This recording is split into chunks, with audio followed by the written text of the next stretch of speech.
Good afternoon, fellow patriots and defenders of democracy. Welcome to the madness. I'm sitting in my E30-2JZ that we're 2JZ swapping, and given its tax time, and it seems like a bunch of people have been hitting me up a little bit more consistently, inquiring about things, I decided to think I should present you with a cost breakdown, or what I'd like to call you guys wanting to have me add things up so I can be depressed and disappointed. But yeah, you're all responsible for this. People that are asking mathematical questions. But what we're going to be doing today is going over the engine, the wiring, and the ECU costs, the suspension bits, and the drivetrain. So we're gonna venture around, and I'll show you exactly how much things cost and what to expect in the event you venture down this road. I'm not telling you that it will cost you this much, I'm just presenting how much has it cost me so far, and as it's an ongoing cost, I'm certain I'll probably present another one of this when it's completely done and driving around under its own power, or I'll tell you when the fire sale starts. But let's go into this, man. We're gonna get things going. Okay, so of course we all can identify the 2J.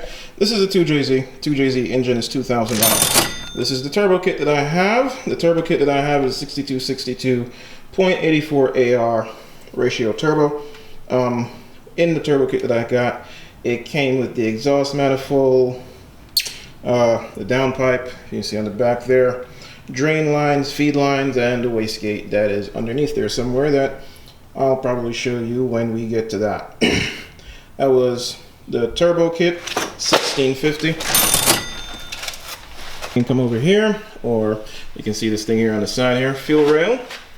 Fuel rail was $229.99, you can say $230. Fuel injectors, 840 cc's, was $421. The fuel regulator, this wonderful piece of thing here, was $229. The fuel pump, Wobor 450 is in the tank, and is $135. The oil control valve, this wonderful thing here that could cause problems if it's not flowing properly, is $119. Oil thermostat sandwich switch, yeah, there we go down there. Those wonderful little annoying plates, $89.99. 50 millimeter blow-off valve that should be on the intercooler plumbing. You guys saw it, it's in another video somewhere. That was $75. Intercooler is $100. Intercooler piping that I spent was another $100, and the intake manifold that you see up here was $549. I might even not need that, but who knows?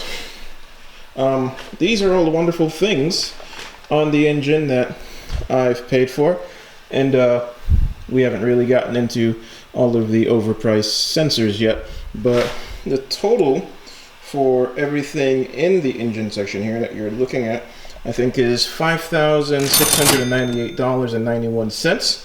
And now we can slowly transition into something that's very evident also, the wiring harness and the electronics that's in the car that you guys haven't seen in a while. So hold on, let me go see if I can get a shot of this. Alright, so we're going to pick right back up from where we stopped.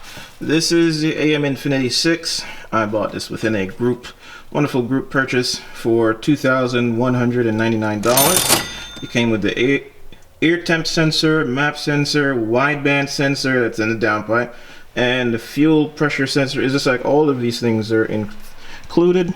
What you see it connected to is a Pro Series wiring harness. That was $1,800. We can cut back over, but this is a fancy dandy fuse box that's already set up, and I got this after courtesy of already getting shafted and overpaying for a bunch of things to some degree. But I think this is like $300. So essentially, when we do get this thing driving, we basically just plug and play everything in that needs to be run, and we'll go from there. The next thing that you're not seeing would be the LQ9 coils, and of course the digital dash up there that was an additional $1,648.94. And that brings the total for the electronics and some sensors and wiring to $5,654.94. And we're going to now transition to the wonderful suspension things. We're back here. We're going to do the suspension bits. The 5-lev kit, it includes like the hubs, the adapters for the brakes and what have you.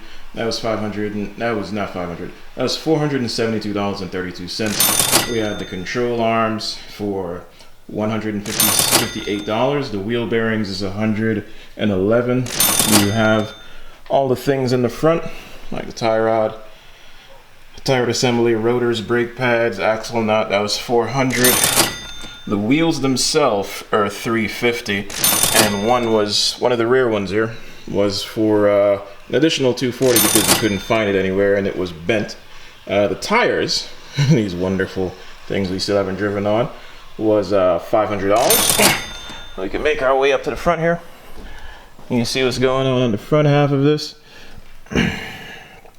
The power steering rack, you see up here, is new. Surprisingly, is the one thing in here that wasn't overly crazy. It's a Z3 M3. It's a $240. BC coilovers, of course, $1,200. Polyurethane bushings everywhere. There's bushings on here for something. It's polyurethane, and you can go back here and see where that's in there with the grease to get it in there. And that wonderful adventure. So back up here, sway bars, wonderful red things underneath here, $395. Reinforced kit for the front and rear to shore up the suspension bits for additional power. That was also $65. And steel brake lines because, you know, might as well complete the rest of it. The next thing from here that we're going to talk about would be all of these bits that make up the suspension ended up totaling out at $4,471.33 so far, and I didn't include the axles because we might get more beefier axles to put on here, and I haven't even included the price of the diff yet, even though we have two diffs here. That is an ongoing problem to resolve which ratio we're going to use and go forward with. The next thing we're really going to be talking about is the drivetrain. The next thing we really need to focus on is the drivetrain. The drivetrain is the standard CD009 370Z 6-speed. There isn't really anything else to it. It was brand new. Everything was purchased in one go, and from the person that I got it in, this kit including the CD09 transmission, clutch, the clutch pressure plate, T56 slave cylinder, adapter, and the total for all of this was $3,981.99. And things we didn't mention in here would be the drive shaft, and that was $500 when they cut, replace things, and do what they did. So yeah. The running tab, I think, outside of the drive shaft should be about $19,807. It's basically 20 grand. I'm not telling you that this is some method that's going to work for you or you can't do it cheaper. I'm just telling you what the current running tab is. So when we hit me up and go, oh yeah, I'm trying to do a 2JZ build, I would say it just depends on how in depth you're trying to go, what you're trying to use. If you already have like a connection, because within the world of anything, friends and contacts make everything easier, and it also streamlines a lot of things. This would be a lot easier swap done in another vehicle and something else, but this is what I wanted, and this is going to be a continuing project. It should be done and finalized hopefully this summer. So until then, I'm going to go curl up in a bed and try not to die from depression for making poor financial decisions, as my finance professor would probably tell me. But until then, like, comment, subscribe. Tell me that you can do it for way cheaper and you can do a better one in the comment section. Share a video with a friend. Let's all laugh at my pain. Either way, thank you for checking me out. We'll talk until next time. Peace.